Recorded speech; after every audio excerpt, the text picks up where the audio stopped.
Yo, man, we back with another video, man. Finna react to one of my favorite YouTubers, man. I probably watched damn near all his videos for real. My nigga Tommy G. This is the first one I'm about to do a reaction to. This one's about South Dakota's most dangerous hoods. Man, there be hoods everywhere, man. Don't let South Dakota, man, get y'all fucked up. Going out there playing and shit. Let's get right to it, man. Rapid City police are on the lookout for several suspects following 5 shootings in the last week. In the last few years, the Rapid City Police Department has seen an uptick in violent crimes. Dude basically said, hey, I'm coming back. I'm shooting up this whole show. I had to pick my brother up after he got shot, you know? I never planned to be 50 years old, ever. I thought I would be passed away way before that, you know? My daughter, supposedly she was accidentally shot by another guy there with a gun. Telling y'all, man, this shit look like every other hood in America, man. It don't matter where you at. No matter what state you in, there's an area that you can get your ass blown back at, for real, for real. Like, you can't play everywhere, man.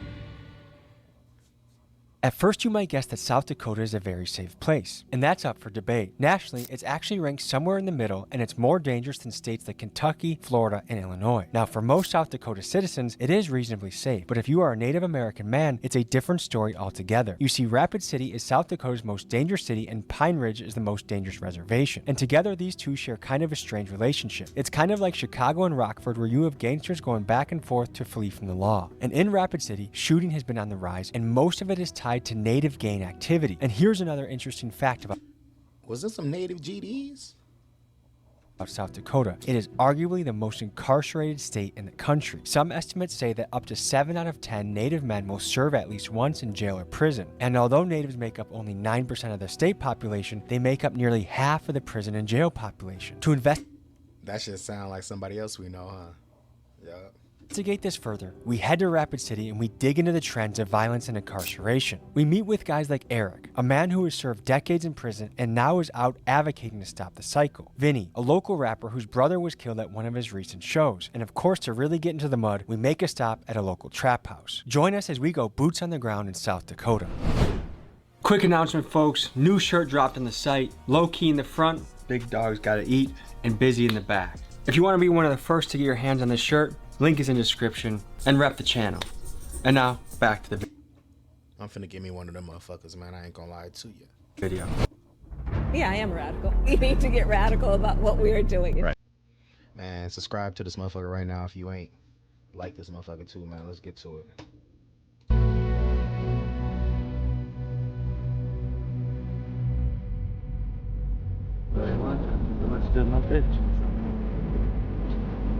When I see these young men, I see potential in them. I see something that they could become, and I see the gang lifestyle is mostly just taken away from what they could become. What needs to happen for kids that grow up in an area like this to say, I want to be an engineer or a doctor, or I want to run my own landscaping business, rather than I want to shoot somebody that's a lot like me that just happens to live in a slightly different part of my neighborhood?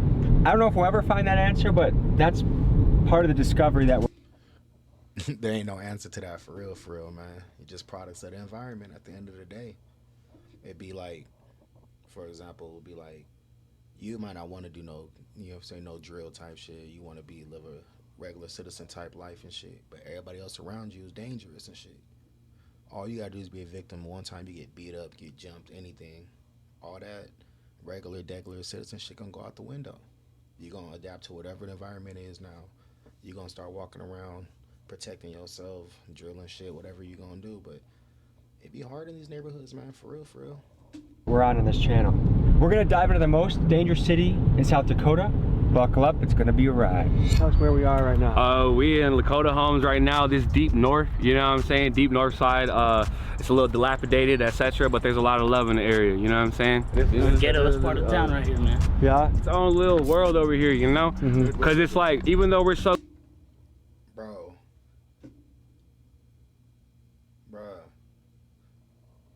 Is that little baby, man? Tell me that ain't little baby right here, man. And then this nigga right here. This nigga right here. Watch this. Part of town right here, man. Yeah? It's our own little world over here, you know? Gutter gutter? My nigga gutter. Because it's like, even though we're so close to everything else, you Little baby in this bitch. can go right down the street and see. This nigga face red than a motherfucker too. And this nigga got a big ass shotgun. It looked like they in a gun store, so them probably might not even be their guns. They just got them off the shelf and took a little picture with them real quick. Business districts and shit like that, it's its own entity over here, you know what I'm saying? Okay, so what goes down around here? Drugs, you know what I'm saying? A lot of, and the dealings that come with that. Sure. You know what I'm saying? As far as robberies, as far as, you know what I'm saying, killings over a little bullshit, you know, an ounce of weed and shit like that, you know what I'm saying? Somebody die over it, so it's like. Do you guys know someone that have died over an ounce of weed? There's a quad, bro. Yes. Over an ounce of weed? 7 grams. It wasn't 7 even an grams. ounce, it was a couple. A quad, it was like dude? 5 Did you guys Yeah. call it a quad around here? Yeah. That was a lick gone wrong for real. Nigga try to hit a lick. Probably got blind for that shit, man. Yeah. Yeah. I picked up many of quads in my day. Or a nigga was trying to get it from them and they wasn't going and he got blick still. Never have I ever thought about I was gonna die over it. Dude didn't expect that night either, you know what I'm saying? I went to prison for possession of marijuana. It was my first charge I've ever caught in my life. The judge was just a little hard on me, you know? How long did you serve for marijuana? He gave me 6 years and suspended 5 of it. So I only 6 years? Yes, for possession of marijuana. How much marijuana are we talking? It was a pound, you know what I'm saying? So my charge was possession of 1 to 10 pounds. So it didn't matter if I had 1 pound or 9.5. Was that technically a felony then? Yes, it is. At the time, that was a different time of my life. And I was, you know, playing loud music, drinking, driving, doing the most, you know, being sloppy with it. So you got pulled over in a DWI type of situation, and then they searched the car for weed? They smelled weed immediately. I just, like I said, Were you chiefing it big time? Yeah, I was smoking when they pulled me over. I tried to. Yeah. Crash out 101, man. My nigga driving, got a whole pee on him, playing the music loud, drinking, and you blowing in the motherfucking whip. Yeah, man. Yeah, man, you got what you was supposed to get, man. I ain't gonna lie, that shit is stupid as fuck. Play it off. I try to give him my blunt piece and be like, "This all I have, sir." You know, they weren't going for that though. So. Did that seem absurd that you could be put in a cage for weed? Yes, sir. Dude, it changed the course of my life. You know, I had a very practical outlook on life in general. I was a real normal kid. I played sports. I wanted to be a nurse. You know, so it's like that. Can you no longer work for a hospital now? No, I couldn't get a job in Walmart once I got out of prison. You can't even get a job in Walmart? No, I was trying to show my little brother a different way, you know. Walmart ain't hiring niggas that went to prison? Most of the niggas I seen Walmart look like they just got out of prison. I didn't know that. That's crazy. That's new. Like the lifestyle that we had got into, it was based off circumstance. New to me, at least. And that's my history in Rapid City, essentially. A lot of people know me out here for like sports and stuff, but like What'd you play? I played football, basketball, I ran track, you know. We head next to I Am Legacy, an organization focused on empowering Native people and helping ex-cons rebuild their lives. Founder Eric Brainswhite invited us to a roundtable discussion led by former inmates to tackle the tough issue of incarceration among Native men. Like, you can't tell by looking at me or anything, you know, but I used to do the gang thing. And if I was a Hollywood movie director looking for the role of like... I ain't trying to stereotype her now, but I would have looked at you and thought all that shit. I ain't gonna lie to you, my nigga. Like, you fit the description, gang. I ain't gonna lie. Scary guy in the cell. You'd be like, oh, this is the guy we want, for sure. Yeah. I left everything I've ever known in my life that I was good at and entered a life where I didn't know anything. I changed. Yeah, I never planned to be 50 years old ever. I thought I would be pass away way before that, you know. The younger you experience these violent things, it increases the likelihood of you repeating them in this community. That's why we focus on the youth.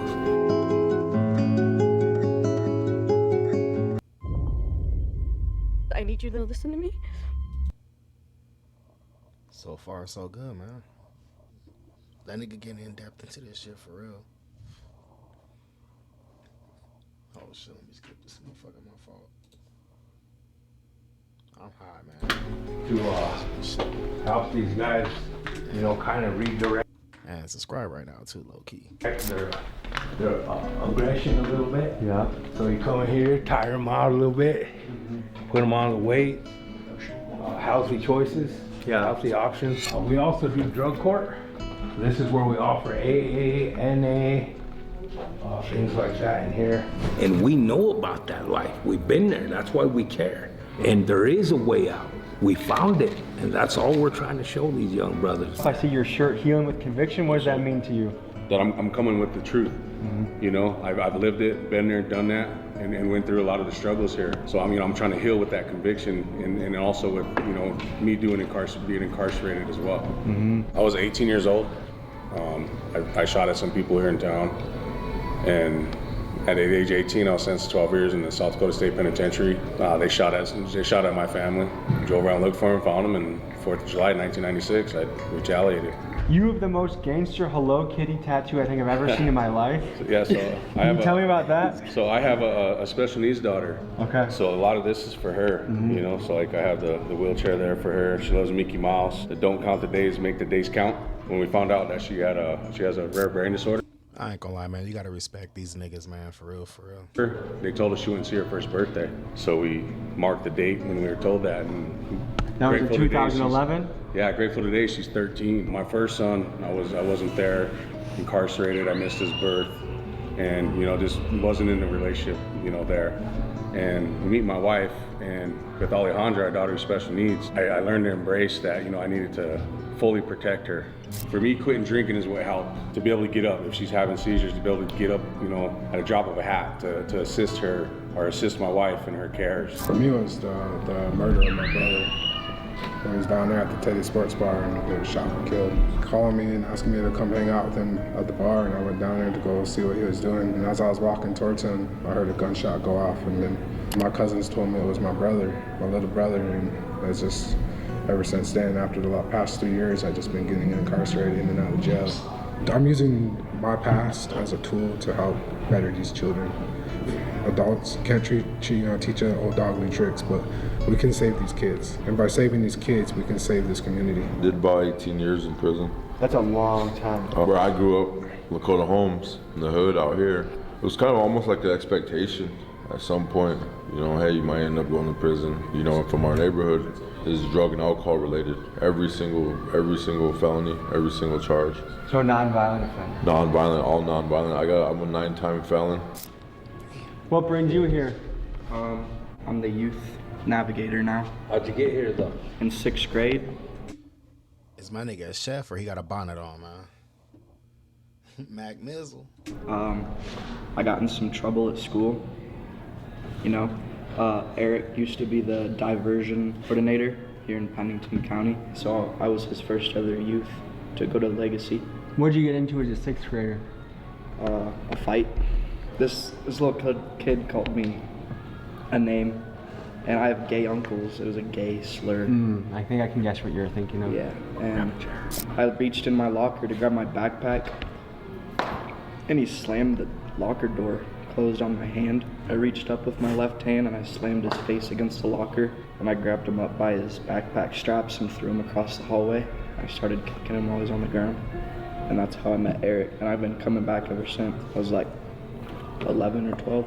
Now he's 16.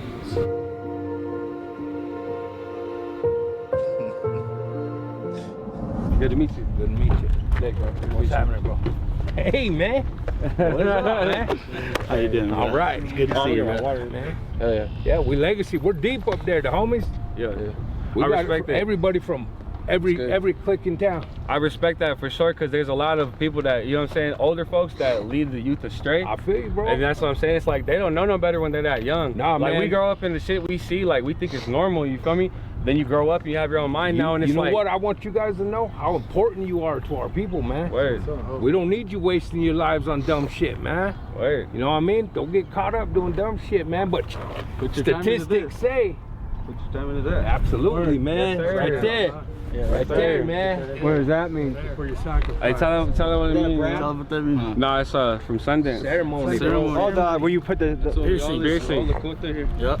Sundance ceremony is basically a women appreciation ceremony. We're showing appreciation to the women because the women get their blood every month, and that cleans their slate. That's our way of cleaning their slate. Even going into Ilipi. Ilipi stands for a sweat lodge. You go in there and pray. You're going in there to be cleansed, you know, cleanse what you be doing out here. Lots of gangs and drugs out here because there's not much opportunities for youth out here. That is another factor. You, bro? Oh, this is my little brother. Is it? He passed away in 2022. I heard about that, bro. Yeah, Sorry, man. He passed away in 2022 due to gun violence. That was our first show we ever were gonna have in Eagle Butte.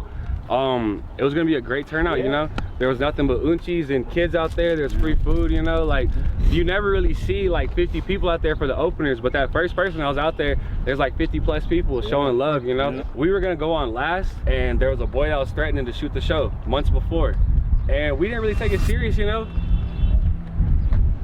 We didn't even reply to his threats or anything like that, but it came down to the day of the show, 90-degree weather, and he's in the crowd with the same bag on that he's showing his gun on Snapchat every day, and with a mask on in 90-degree weather, you know. So I came and I tried to speak with him because I know what he was saying, and when I came and tried to talk to him, he got real abrasive and was like, "Why are you trying to check me? Get away from me," boom. And I'm like, "Look, man," and I grabbed his bag and I pulled it to me. I felt his gun and I said, "What are you doing here? Why are you here?" But he's like, "Just get off me, get away from my bag." I don't want to freak everybody out and be like, "Hey, he got a gun." So whenever the security comes up to me, I say, "Hey man, he has a gun." He's like, "Are you sure?" I'm like, "Yeah, I felt it." So he tried to escort dude away. Dude basically said, "Hey, I'm coming back. I'm shooting up this whole show." I look around, like I said, there's nothing but elders and kids, you know. My family's coming all the way from Colorado to come see us. I'm like, we got to do something. And that's what the dude asked. He's like, "Please stop him. There's police around there and everything." The police didn't do shit. I had to pick my brother up after he got shot, you know. That's another just testament as far as so. Man, RP to his brother, man. And that's crazy to do that, for that shit to happen on your first show. Like, that I ain't gonna lie, man.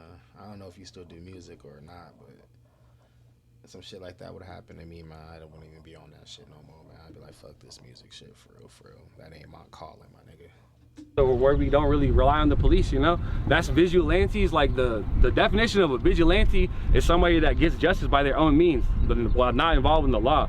And it's that bottom line that they don't look out for us. They say they're supposed to protect and serve.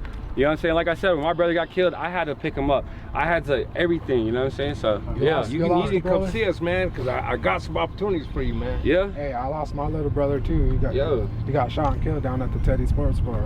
Oh, word. Hey, bro. Yeah, hey, rest his soul, bro. That's what I'm saying. That shit like that rocks the city. Hey, this happened to every generation though. When I was a youngster, my best homie got shot in the face at my house right up the hill right here, man. Word. In the hood, you know, it changed us forever, man. So police will come through here, etc., but they're not too quick to. It's in a suburban area on the west side or something. Something goes down, they're there like that. Why do you think that is? Because we're disposable. You know what I'm saying? All we get is each other. Damn. Is it Rapid City PD or native police that is in this area? Rapid City. There ain't no natives on the RP. There's no natives on the Rapid City police force? What percentage of the city is native? At least a quarter. Yeah. You can't be in the position where someone abuses it with their power, and you can't be in the position where you abuse someone with the power that you're given. Because you can be kind, but never try to be submissive. And you can be strong, but you can never be cruel. We have a present for you, Vinny. Big dog's got to eat. Yes, sir.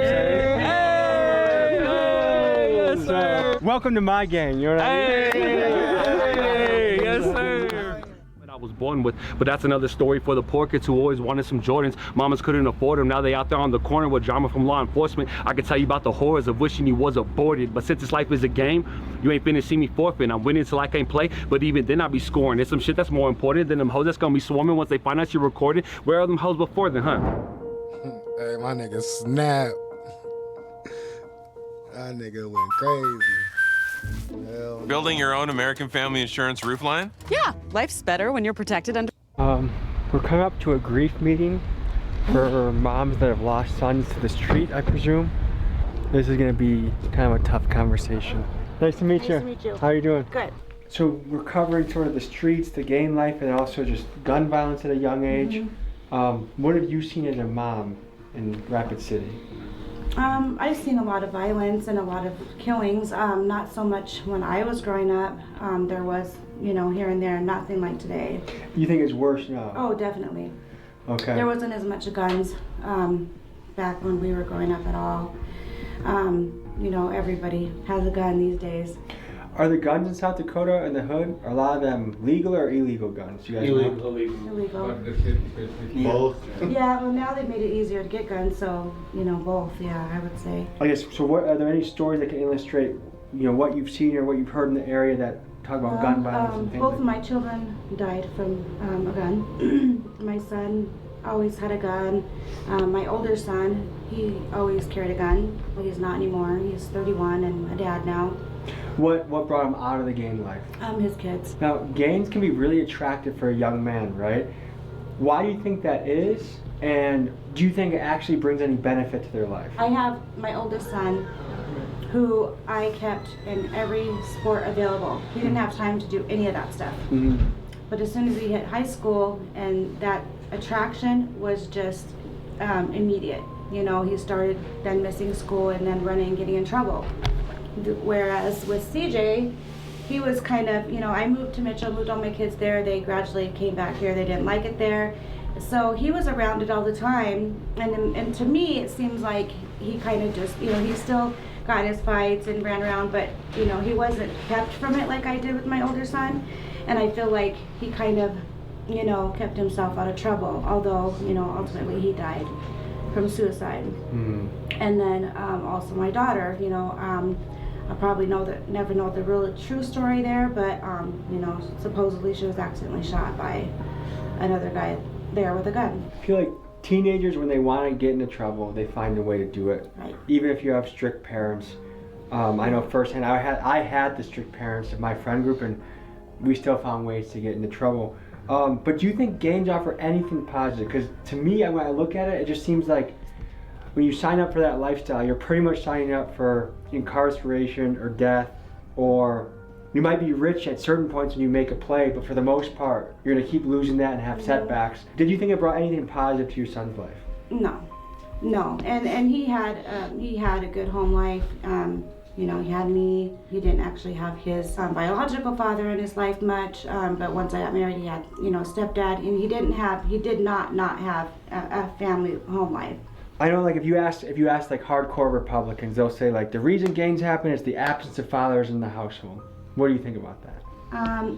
Well, I was lucky enough to have a dad. Like I said, my older kids, their dad was never really around. I know it makes a difference, obviously, but it seems just to be so common now that I don't think most of us that have grown up on the north side really give it much of a thought. I mean, I can't speak for anybody else. It just become kind of normal and ingrained. Yeah. There's a lot of young men, some of them with shiesties on. What kind of advice would you give to them as they're pursuing some of their options in life? Well, and I've gotten to have a lot of good relationships with a lot of my kids as their friends since they passed away. I see things a lot differently now. I mean, I would give anything to have my kids back, and obviously I would never wish this on anybody, but I do think it's humbled me in a way that I can relate to them more.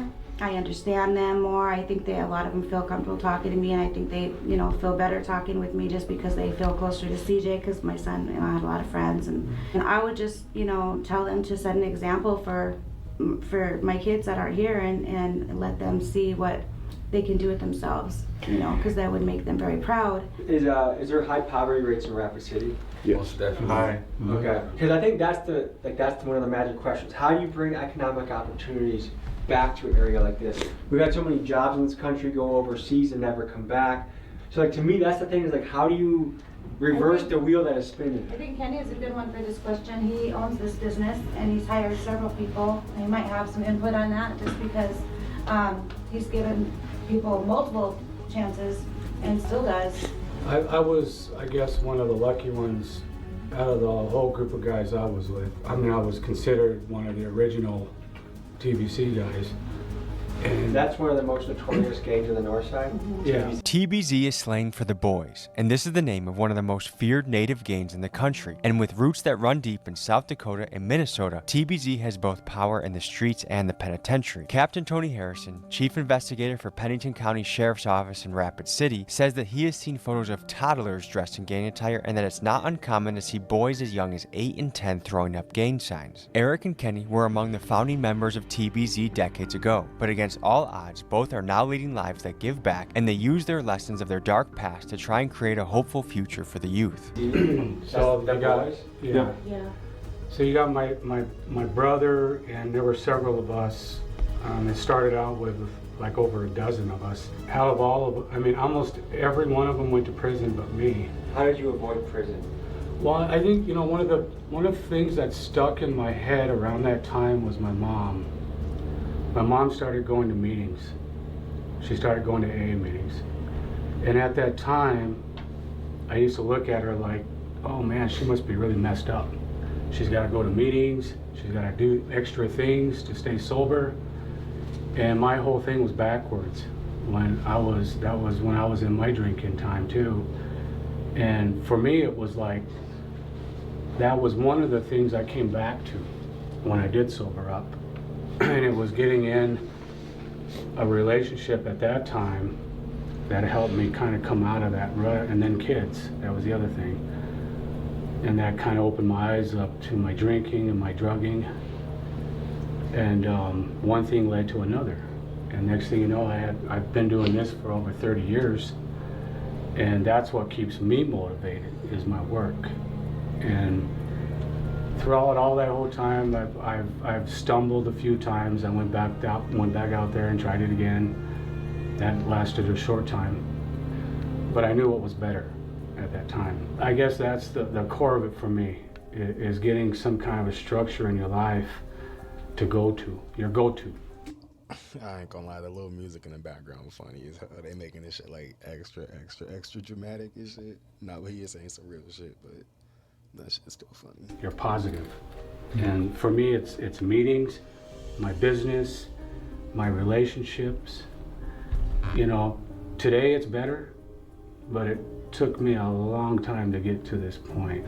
It's amazing how many times it can take doing the same shit over and over to learn the lesson properly. Yeah. Yeah, man, that video was very interesting for sure. But yeah, man, there's hoods everywhere, man. It don't matter where you from. There's probably some motherfucking hoods in Maine, Vermont, any place you could think of out this motherfucker. But y'all be easy out this bitch, man. I got some more shit coming for y'all niggas, man.